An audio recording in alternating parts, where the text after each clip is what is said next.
আজকে আপনাদের নতুন ধরনের একটা রেসিপি তৈরি করে দেখাবো পোস্ত আর ছোলার ডাল দিয়ে, যেটা হয়তো আগে আপনারা কোনোদিন খাননি।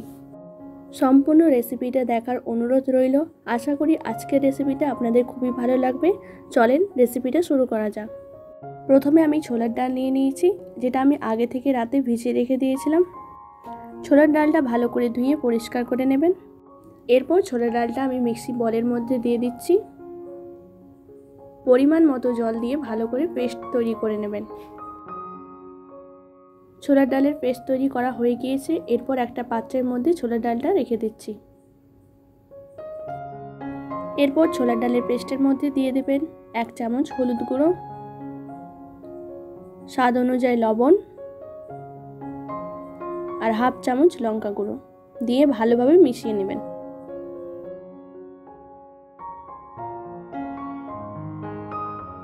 মেশানো হয়ে গিয়েছে, সাইডে এটা রেখে দিচ্ছি কিছুক্ষণের জন্য।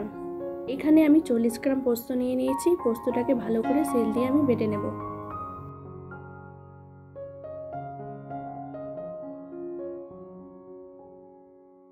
পোস্ত বাটা হয়ে গিয়েছে। এরপর একটা পাত্রের মধ্যে পোস্তটা তুলে রেখে দেব।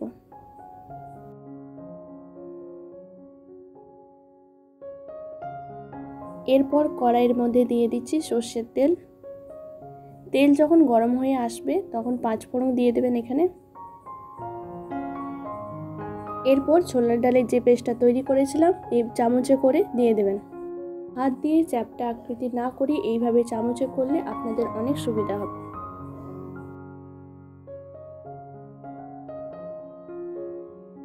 এখানে আমার সব দিয়ে দেওয়া হয়ে গিয়েছে। এগুলো ভালো করে ভেজে নিতে হবে। নিচের দিকগুলো ভেজে নেওয়া হয়ে গিয়েছে, ওপর দিকগুলো ভেজে নেব।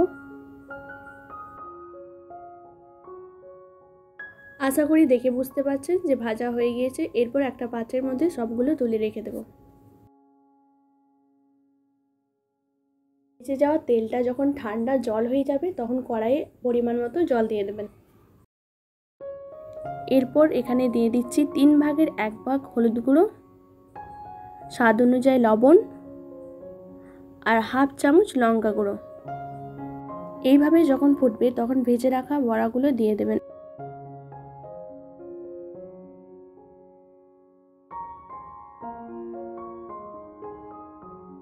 দিয়ে দেওয়া হয়ে গেলে আরেকবার ফুটিয়ে নেবেন 5 থেকে 6 মিনিট মতো। ফোটানো হয়ে গিয়েছে। এরপর গ্যাসটা অফ করে পোস্ত বাটাটা দিয়ে 2 থেকে 3 বার নেড়ে চেড়ে নিলে আমাদের নতুন স্বাদের নতুন একটা রেসিপি তৈরি। দেখে বুঝতে পারছেন যে খুব সুন্দর হয়েছে। কমেন্টে অবশ্যই জানাবেন যে আজকের রেসিপিটা আপনাদের কেমন লেগেছে। অবশ্যই বাড়িতে একবার এই রেসিপিটা তৈরি করে খাবেন। এরপর দেখা হবে নতুন একটা রেসিপি নিয়ে। ততক্ষণ সুস্থ থাকবেন, ভালো থাকবেন।